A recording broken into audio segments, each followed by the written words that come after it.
Georgetown University announced on Monday that former Chief White House medical advisor Anthony Fauci will join its faculty this summer as a professor in its infectious diseases division. Georgetown said this is an announcement, quote, starting July 1st, Fauci will serve as a distinguished university professor in the School of Medicine's Department of Medicine in the Division of Infectious Diseases, an academic division that provides clinical care, conducts research, and trains future physicians in infectious diseases. This will be Fauci's first role since leaving a decades-long career in government late last year. Fauci said in the announcement, "I'm delighted to join the Georgetown family. This is a natural extension of my scientific, clinical, and public health career, which was initially grounded from my high school and college days, where I was exposed to intellectual rigor, integrity, and service-mindedness of Jesuit institutions."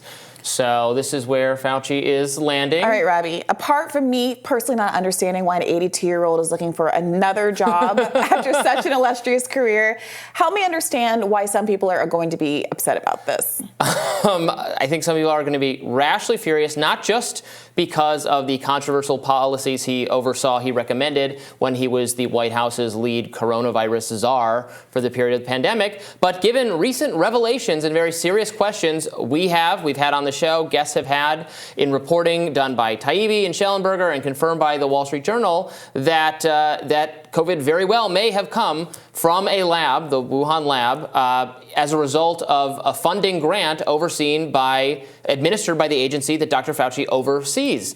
That's not been absolutely and utterly proven yet, and the federal government tried to almost push back in some weak way by producing a report that says we don't know anything more. Which they, issued on a Friday. And again, it was not. This is not the underlying intelligence. We want to know the things, not a summary of what they think they know. Could go on about that forever, but there are real questions for Fauci and his role. He's the chief. He's the foremost advocate of doing this research. He was in charge of the agency that made the grants. Look, there's not been any, kind of proceeding yet in terms of holding him accountable for this. So he's a free citizen and he can take a job as a educator if he wants, but I would have serious reservations about having in a pivotal educational role related to infectious diseases the man whose number one philosophy is we should do research that may have caused the pandemic in the first place. I mean, sure. It does seem to me they're two separate things here. Look, I have attended institutions where any number of war criminals have regularly been invited and celebrated. Well, and this is well in keeping with that. You're absolutely right. Sure. So, I mean, there's a part of me that says, okay, this is just par for the course. That doesn't mean it's okay, but it does seem kind of par for the course. And I think it does really speak to the significant divide in public opinion on a man like Anthony Fauci, that his presence at Georgetown would be seen as a real boon for many people at the institution and many students seeking to study there. Yeah. Well, in a new NIH FOIA release on animal welfare concerns, reportedly there is a message being sent on Fauci's beagles, reading, "Someone needs to light a fire to get info about the beagle issue, perhaps a deputy." Another email to the White Coat Waste Project reads, "Fauci's own NIH department wasted your money on many dog experiments and locked beagle puppies in cages." U.S. Right to Know reporter Emily Kopp tweeted yesterday about the release, one of the clearest examples of media bias with regard to Anthony Fauci. In response to White Coat Waste's advocacy to stop dogs from undergoing unusually cruel lab experimentation, some reporters portrayed Fauci as the victim because he received a lot of angry phone calls. For him, science journalists portrayed opposition to experimentation on dogs as anti-science. These emails show that 22 reporters were pitched NIH's side of the story. While Fauci was the director of the National Institute of Allergy and Infectious Diseases, the organization provided grants for medical studies using the dogs as test subjects. However, the NIAID denied funding one particular project in which sedated vehicles had their heads placed in mesh cages so sandflies could bite them. Yeah. I don't like it. I don't like it. I mean, this is another aspect of Fauci's legacy that is controversial, that you don't hear a lot if you're reading about him and consuming media about him in other spaces, because, I mean, like, he's a saint. He's been canonized in the establishment literature about the pandemic. Yeah, look, animal testing is a controversial subject because people like animals and they don't want there to be animal cruelty. At the same time, they don't want to use untested products and be putting creams and lotions and things on their skin that have that haven't been tested for their own safety. There are medical applications. No one seems to be overly concerned about the, thousands, maybe millions of lab rats that get killed every year. The focus does seem to come down when it's an animal that is either closer to humans, like chimpanzees, or simply cuter, like beagles. And it's understandable why this is a story. But again, it does feel a little picked and chosen. Like, are the people very concerned about the beagles being tortured that have a connection to Anthony Fauci? Broadly concerned about animal welfare, including the welfare of animals that we regularly consume and are treated deplorably in the context of meat manufacture. I don't know. I don't mean to be one-abouting all of this.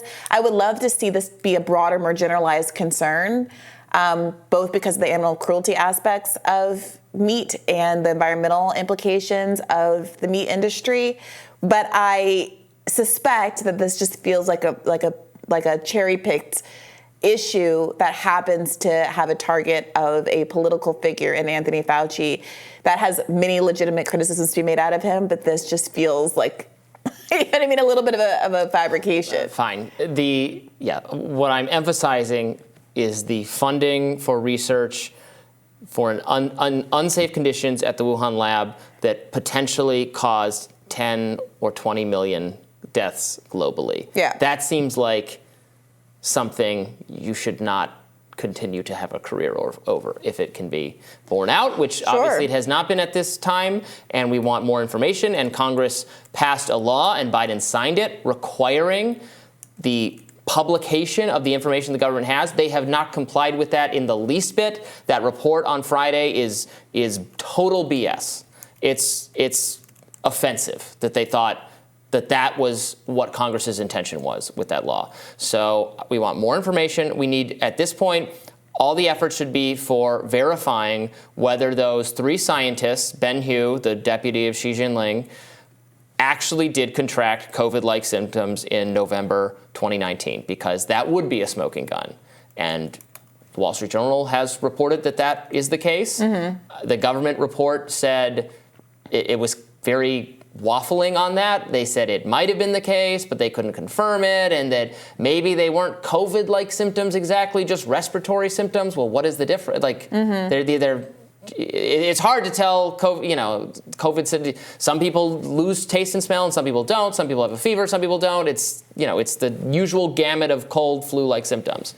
The antibodies thing from later makes no sense, as the guest we had on yesterday, I believe, pointed out, because by the time they did the antibody tests, somebody would have been statistically likely. So the guest yesterday pointed out that it was implausible that nobody in the office would have tested positive for antibodies in March of 2020. Common COVID was at that time. At Wuhan at that time. Yeah. So even if it hadn't come from a lab, just someone would have been statistically likely to have contracted it by that point. So that's very interesting, and I hope the government, again, is working to verify those things. Maybe they already know them and they just haven't released them, which is the sense I get, and they should, because we deserve to know. Yeah. So Georgetown has not canceled Fauci, a victory for cancel culture warriors. Yeah, they haven't gotten around to canceling Fauci yet. We'll just wait until we'll see what his Halloween costume is on when he's hitting the fraternity party circuit. We'll see what he does. Maybe both he and Jesse Waters will get together and dress up as the Wuhan virus. More Rising right after this.